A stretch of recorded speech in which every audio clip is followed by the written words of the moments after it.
Dengarkan detik-detik hari wafat Siti Khadijah. Orang yang cuman ada Rasulullah di hatinya.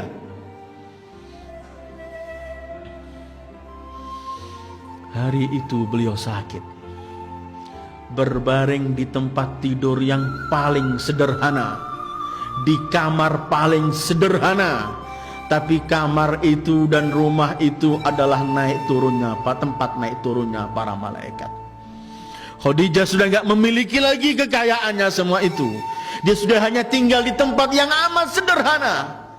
Di kamar sederhana ada Khadijah, ada Rasulullah, ada Zahra yang masih 5 tahun umurnya, salamullahi alaiha. Sunyi, tidak ada satu kalimat pun terungkap di kamar itu. Semua cuman pandang memandang. Khadijah mengeluarkan suara lebih keras, menangis beliau. Kemudian melihat Rasul, sekali melihat putrinya Zahra, memegang Zahra, kemudian memeluk, menangisi Zahra. Memandang Rasul, kemudian sunyi tanpa suara, beliau pecahkan suara pertama. Khadijah berkata, "Ya Rasulullah, aku mungkin di akhir-akhir hayatku, wahai kekasih Allah. Aku sangat yakin aku sebagai istrimu, aku belum berbakti sepenuhnya kepadamu. Mohon maafkan semua kekuranganku ya Rasulullah." Rasulullah mendengar suara ini, beliau teriak, "Hasyaki, hasya, tidak wahai Khadijah. Kamu yang menghabiskan hartamu untuk perjuanganku. Kamu orang yang paling dekat kepadaku, setiap sekian orang kerabatku lari. Kamu yang paling berjuang Khadijah, jangan kamu katakan begitu." Khadijah memeluk lagi Fatimah.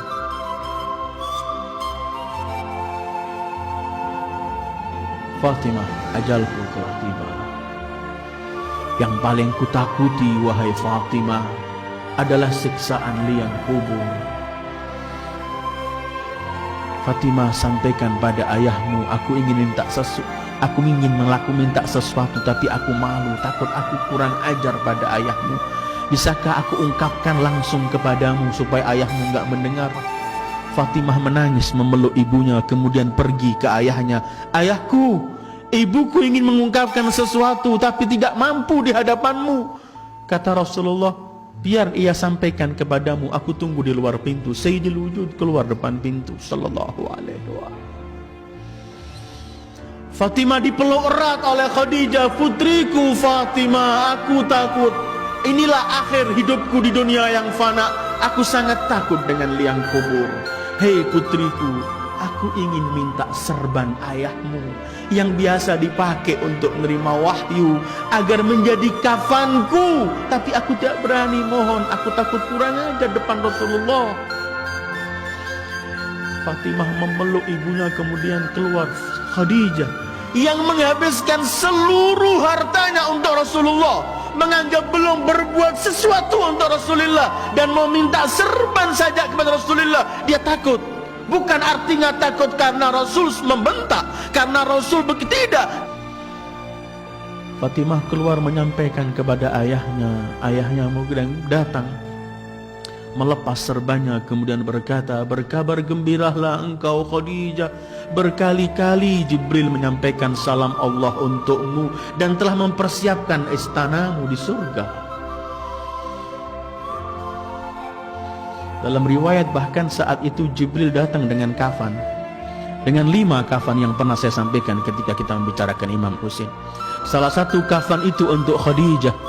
Kemudian Jibril berkata, "Sampaikan salam dari Allah kepada Khadijah, biar ia kembali kepada Allah dengan kafan dari Allah." Dan kemudian diberi kafan serban Rasulullah sallallahu alaihi wasallam. Asma binti Umais datang, melihat Siti Khadijah menangis. Beliau berkata, "Istri Rasul, kenapa engkau menangis? Bukankah engkau istri Rasul?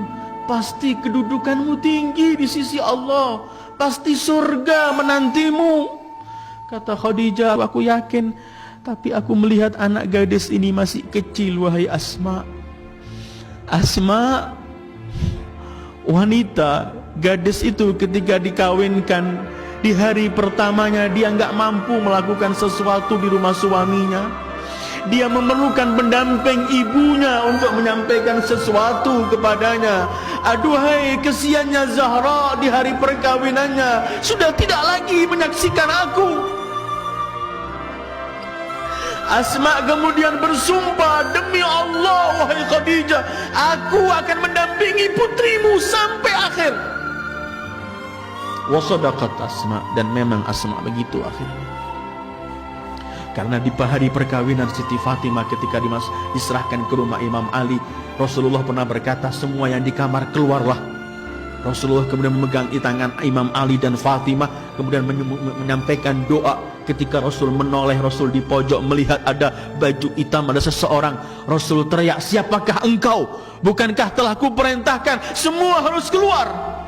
Kemudian Asma menoleh, aku Asma ya Rasulullah, aku bukan melanggar perintahmu, tapi aku telah janji dengan ibu Fatimah agar aku antarkan sampai akhir di rumah suaminya.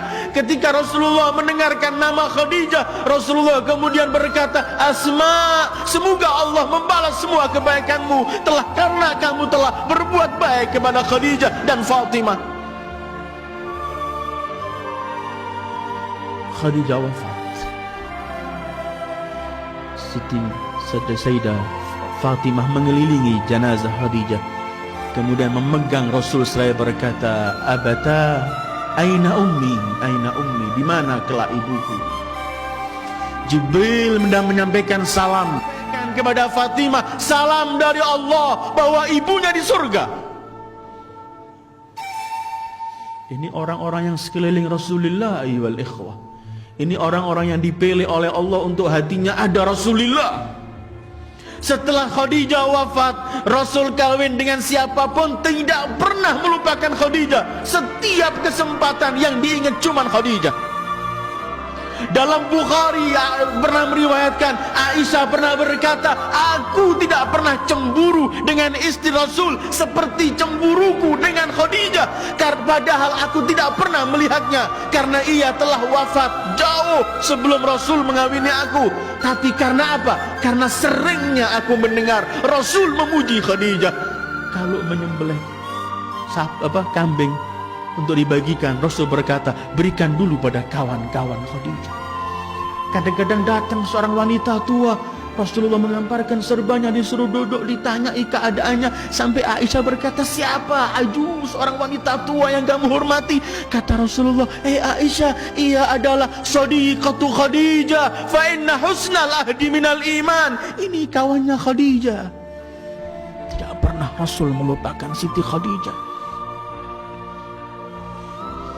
Wafat Khadijah, Rasul masuk ke Lahad, dikubur di Ma'la di Hajun sana, dikubur dengan Abu Talib, dengan Abdul Muttalib, dengan Abdu Manaf bareng di Ma'la. Dan ada kubahnya, semua orang berziarah ke tempat itu. Tetapi tahun 1924 Masehi atau 1343 Hijriah, kubah Siti Khadijah dengan Abu Talib dihancurkan rata oleh tanah oleh Wahabiyin saat itu, seperti tempat-tempat yang lain. Inilah Khadijah dan perjalanannya dengan Rasulullah sallallahu alaihi wasallam. Ketika beliau mencintai Rasulullah, beliau yakin beliau tidak pernah melakukan sesuatu kepada Rasulullah, karena selalu beliau menganggap kurang dan tidak pernah melakukan sesuatu. Karena Rasulullah agung, mulia baginya, karena itu kemudian beliau melihat dirinya sedikit dan tidak pernah melakukan sesuatu. Ayyuhal ikhwah, inilah sekelumit mengenai Siti Khadijatul Kubra At-Tahirah. Mudah-mudahan kelak kita mampu menatap dan melihat wajah beliau ketika beliau bersama Rasulullah sallallahu alaihi wasallam.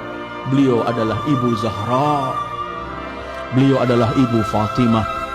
Mudah-mudahan Allah memperkenankan kita untuk mencintai Rasul, mencintai Khadijah, mencintai Zahra, dan kemudian kita kelak wafat membawa cinta itu, dan kelak di akhir hari kiamat kita memandang wajah mereka dan memperoleh syafaat dari mereka.